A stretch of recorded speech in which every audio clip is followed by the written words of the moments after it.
안녕하세요, 반갑습니다. 옥정입니다. 그리고 닥터 스카이필 하늘느낌 최천필 원장입니다. 이제 척하면 척인데 이제 방송인 다 된 것 같아요. 아직 멀었죠. 오늘은 말이죠, 이미 십수년 전부터 여드름에 고생을 해서 저처럼 이렇게 피부가 이렇게 구멍이 나 있지, 페인 상처들 케어하는 어떤 꿀팁, 노하우들, 그런 치료 방법들에 대해서 여러분들 깊게 한번 알아보도록 하겠습니다. 이미 여드름이 오래돼서 흉터가 됐으면 원상복귀 시킬 수는 없지만 최대한 그래도 차오르게 하고 매끄러워지고 삶의 질이 좋아져야 되잖아요. 그래서 오늘은 어떻게 폐흉터를 치료해야지 좀 더 안전하고 좀 더 효과적이고 이런 치료가 되는지 탐구 해부를 하는 시간을 가졌으면 좋겠습니다. 본격적으로 여드름 페인 어떤 이 흉터 요거의 치료 어떤 게 있습니까?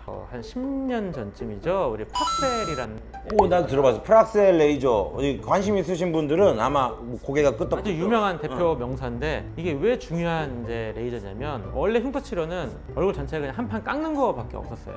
그런 시술이 너무 위험하고 후유증이 많고 회복되는데 오래 걸리니까 이게 잘 못했었죠. 근데 이제 프랙셔널 레이저라고 해서 전체를 깎지 않고 부분 구멍을 뚫는 방식으로 이제 흉터 치료가 개발이 되면서 좀 더 안전한 이제 흉터 치료 길이 열렸고 프랙셔널 레이저를 시작으로 아주 수많은 장비들이 나왔어요. 그래서 저는 뭐 니들 RF라고 해서 미세침 고주파라고 해서 인트라셀 이런 것도 했고요. 미세침이라 그러니까 벌써부터 아프다. 흉터 레이저뿐만 아니라 더 중요한 게 사람의 손이 제일 중요하다. 흉터의 모양을 바꾸는 거는 이제 피부과 의사의 손으로 한다. 저는 이렇게 말을 드려요. 흉터의 모양이라는 게 세 개의 타입이 있는데 대표적으로 박스, 홍금 모양의 아이스픽, 그다음에 좀 경계가 없이 우글거리는 롤링. 그럼 이건 흉터의 종류가 될 수 있겠네요. 흉터의 종류, 그거 레이저를 시술할 때 어떤 테크닉이죠. 선생님의 feel, 스카이 feel. 예를 들어 내가 폐흉터가 300개가 있어요. 그러면 프랙셔널 레이저든 펄레이저든 한 번은 레이저를 해. 근데 레이저가 끝나면 이게 알아서 이 모양이 막 다 바뀌어서 좋아지느냐? 그게 아니라는 거죠. 이 300개 흉터를 전부 손으로 만져줘야 되는 거예요. 한 번을 하더라도 각각의 흉터를 손으로 하는 시술을 만져주느냐? 전혀 안 만져주고 그냥 레이저 한 번 하느냐? 레이저를 갖다가 횟수가 중요한 것이 아니라 어떠한 전문의가 어떤 식으로 손으로 잘 만져주느냐에 따라서 천지 차이다. 그래서 흉터 치료할 때는 정성이 중요해서 오래 만져줄수록 더 잘 차올라요. 근데 이제 너무 욕심을 부려서 이것저것 다 하면 뭐가 문제일까요? 부작용 나죠. 네, 그래서 흉터 치료는 시술 후에는 부작용이 안 나도록 잘 이제 회복시켜주는 회복 과정도 중요해요. 시술 경험이 풍부한 피부과 전문의 선한테 받는 게 중요합니다. 근데 실질적으로 우리가 환자 입장에서 어떻게 좀 잘 만져 주시나요? 좀 어떻게 좀 경력이 좀 뭐 이렇게 말하기 어렵거든요, 의사 선생님한테. 네이버에 피부과 전문의 이렇게 치면 대한피부과에서 홈페이지가 떠요. 거기서 검색을 하면 이제 피부과 전문의가 어디 있고 이런 게 나오고요. 그리고 내가 진료를 받던 곳이 피부과 전문의가 맞는지 그것도 확인할 수 있고. 확인할 수 있어. 피부과 전문의가 뭐 잘하고 못하고를 떠나서 네. 나한테 맞는 사람이 있고 나한테 안 맞는 사람이 있을 수도 있죠. 그렇죠. 그래서 그냥 한 번에 결정하지 마시고요. 한 뭐 3-4군데 진료를 한번 보세요. 그리고 치료 계획만 듣는 게 아니고 혹시 뭐 어떤 부작용이 생기고 그런 부작용은 어떻게 대처가 가능한지도 물어보세요. 이런 것들을 종합해 봐서 본인이 믿음이 가는 사람을 결정하시면 돼요. 자, 그럼 뭐 흉터 치료에 대해서 이야기를 하고 있는데 요즘 각광받고 있는 레이저가 있다 그래요. 제가 요새 이제 많이 쓰는 레이저는 피코 프락셀이라는 차세대 색소 레이저예요. 근데 내가 이거를 쓰다 보니까 모공이나 흉터에 좀 도움이 되는 것 같더라고요. 그리고 그런 논문들도 이제 보고가 막 나오기 시작했고, 그래서 제 흉터 환자한테 써봤더니 기존에 프락셔널 레이저 좋죠. 근데 항상 강하게 하면 부작용이 있어요. 왜 부작용이 생기느냐? 표피를 뚫어요. 그러면 표피를 뚫으면서 염증이 생기고 홍반이나 세수심장이 남고 피부 장벽이 약해지죠. 그런 부작용이 어느 정도 생길 수 있기 때문에 조심을 해야 되는데, 이거 피코 레이저라는 거는 색소 레이저 기반이기 때문에 박피 레이저가 아니에요. 표피를 뚫지 않고 그냥 관통을 해요. 그렇기 때문에 표피가 멀쩡한 거죠. 시술 받고 나면 그냥 멀쩡한 거야. 근데 빨개지긴 해. 좀 더 안전하고 좀 더 회복이 빨라. 그리고 또 하나는 프랙셔널 레이저는 미세계 구멍을 계속 뚫는 거야.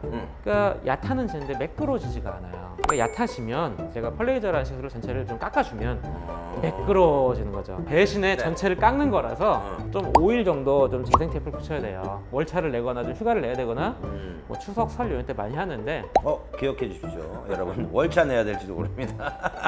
흉터 치료하고 나서 이제 한 4회차 웨치 테크를 해주면 좀 피부가 좀 매끄러져 정리된 느낌을 받아서 저는 이제 아주 좋아하는 흉터 레이저입니다.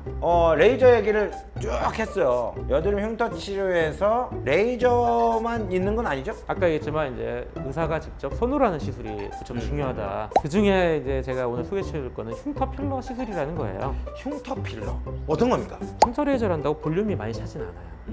볼륨을 뭘로 교정하느냐? 필러로 넣어주면 교정이 되겠죠. 그래서 연고 필러를 많이 썼는데 영원히 가는 건 좋은데 뺄 수가 없고 그다음에 자연스럽지가 않고 단단하니까 네. 반대로 생각해보자. 흉터 필러를 아주 묽은 잘 녹는 그런 필러를 아주 표층에 놓으면 자연스럽고 편하고 안전하거든요. 대신에 이제 뭐 1년 있으면 꺼지겠죠. 하지만 표층을 부풀려주면 그것만으로도 우리가 피부라는 게 캔드치즈 살을 부풀리면 살이 차들어가는 성질이 있어요. 이게 1년 동안 부풀려 놓으면 한 50% 정도는 자기 콜라겐이 차들어가는 치료효과가 있거든요. 흉터 레이저만으로는 절대 좋아지지 않아요.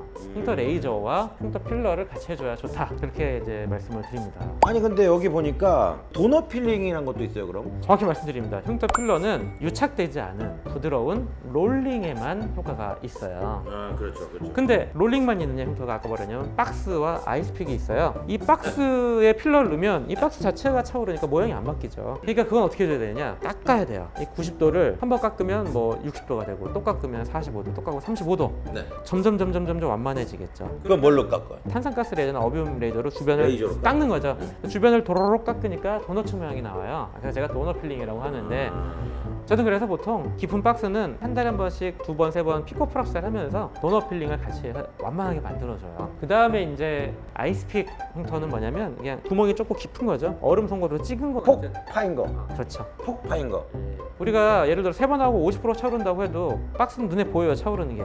근데 아이스픽은 구멍이 좁잖아요. 타올라도 눈에 잘 안 보여요. TCA 도트 필링을 같이 해줘야 TCA라는 산을 이쑤시 같은 송곳으로 찍어주는 거죠. 그래서 한 번에 레이저를 할 때 저는 보통 이 흉터 필러, 도트 필링, 도넛 필링을 병행해주고 있어요. 그러면 진짜로 마지막 질문. 이게 원장님의 치료 방법이 되게 궁금합니다. 흔히 인터넷을 보면 치료 전 치료해서 흉터가 엄청 심한데 치료에 완전히 막 새 사람이 된 100% 포토샵입니다. 저는 1년에 보통 5번 정도 하고 한 달에 한 번씩 그 다음에 잠깐 휴지기를 둬요. 왜냐면 너무 흉터를 반복하다 보면 예민해지기 때문에 쉬어주고 명심해야 될 거는 완치가 되는 건 아니에요. 네버엔딩 스토리다. 흉터가 완만해지고 좋아지는데 부작용이 안 나고 예민해지지 않으면서 점차 내가 자신감이 생기고 좋아지도록 하는 게 피부과 전문의의 숙제, 피부과 전문의의 책임이 아닌가 그렇게 생각을 합니다.